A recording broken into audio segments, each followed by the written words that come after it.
The murder of 33-year-old Sarah Everard rocked the nation after it was revealed that her killer was a serving police officer. Wayne Couzens.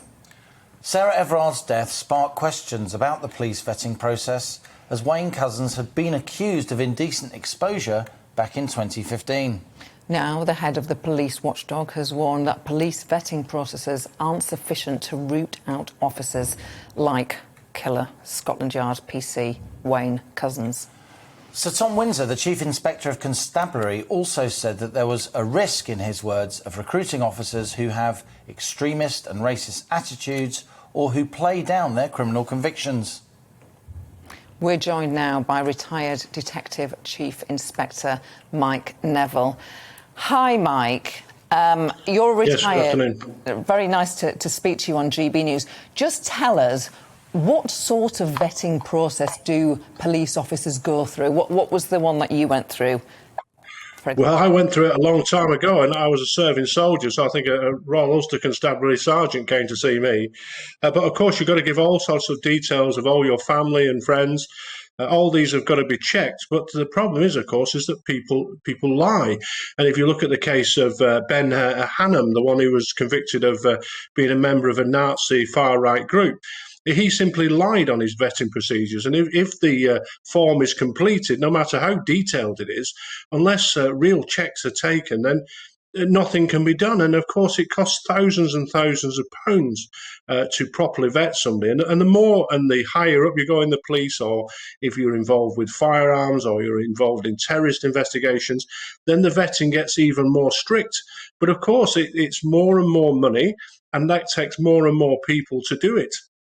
And as far back as 2019, HMIC, that what Sir Tom Windsor is head of, as you referred to, they warned then that the police weren't vetting people properly, and the Met especially were involved. The Met had the highest number of people who weren't vetted, so it's a real issue. I suppose the most horrifying bit in the report is about Wayne Couzens. And of course, he makes reference, the Chief Inspector, that the Wayne Couzens case was particularly horrific. But he went on to say that a case like that, this sort of thing, could happen anywhere. That seems like a very alarming statement. Well, it is dreadful, but of course the public are the police and the police are the public. The police recruit all sorts of individuals, and we can only hope that, 100% are all good people, but that's never going to be the way. As we've seen throughout history, there's been corrupt and wicked officers. I think with the Couzens case, what is absolutely dreadful, though, is I'm a crime historian, and I can't think of any time when a serving police officer has been arrested and convicted of murder. That makes the whole thing even more dreadful. But I think for all the vetting in the world, they wouldn't have sussed out Couzens. If you look at his record, he was a former Territorial Army soldier, he served in a different police force, he'd been a special constable, all these different things. And he would have probably looked like the ideal man. But where he would have been sussed out is that, as I say, when female colleagues call somebody a rapist, the female colleagues I always find, I would always ask them about people, because women see things that men don't. And the fact that they flagged that up, and the fact that he didn't do his proper probation in the Met, that's the things that would have sussed out this man. Vetting could suss out those involved in serious crime or drug dealing and that sort of thing. There in mid-Wales, and you're obviously a very knowledgeable bloke. What do you think of Tom Windsor, the Chief Inspector of Constabulary? It is a hard-hitting report. Is he justified? Of course he's justified, because, when these things happen, the public demand to see action. And it's not good enough when we find out that 2 years ago, 37% of the Metropolitan Police were allegedly not properly vetted. Now, if that's the case because they haven't got enough people to do it or enough money to do it, they need to be upfront and honest about that and say to the Home Secretary, well, you want these things done, what's going to happen?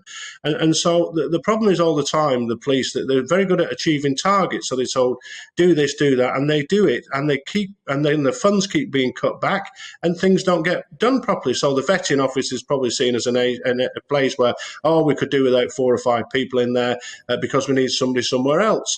And the police, they will be rightly criticised about this. So this vetting thing, as we've discussed, these new officers coming in, who are they going to be? the police recruit less and less armed forces now. Of course, with armed forces personnel, they're quite easy to vet.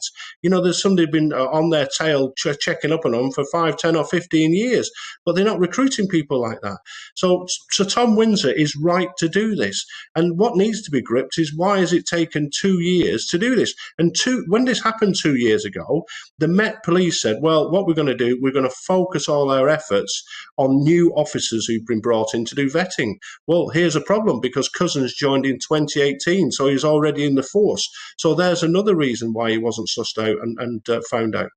Mike, Liam and I sort of were sat here open-mouthed when you said 37% of police officers, police recruits, were not vetted. I didn't know that. Neither of us knew that, and we was in shock about that. Was it ever 100%? Is the trend going down? Is it going up? Was that a bad year? No, what I imagine is, in times past, these things were taken very seriously. When I joined the police, it was the IUC sergeant who came to the barracks. But what that meant, really, if I wasn't a soldier at the time, the sergeant used to come to your house and speak to you. This is the sort of procedures. But of course, that's all saying, that's old-fashioned rubbish, we don't need that. But that sergeant would have had good experience. He would have been able to sniff around.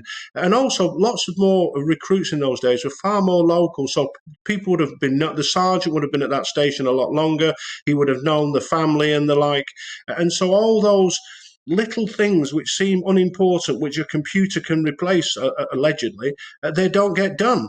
And so this is why people slip through the net, and we end up with officers with convictions for child porn, for dealing drugs, for being involved in organised gangs, and now a horrific rape and murder.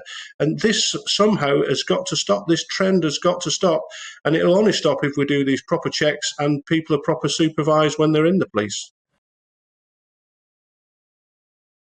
Welcome to the GB News YouTube channel. You can watch us live 24 hours a day, catch up on your favourite shows, and join in the conversation in the comments below.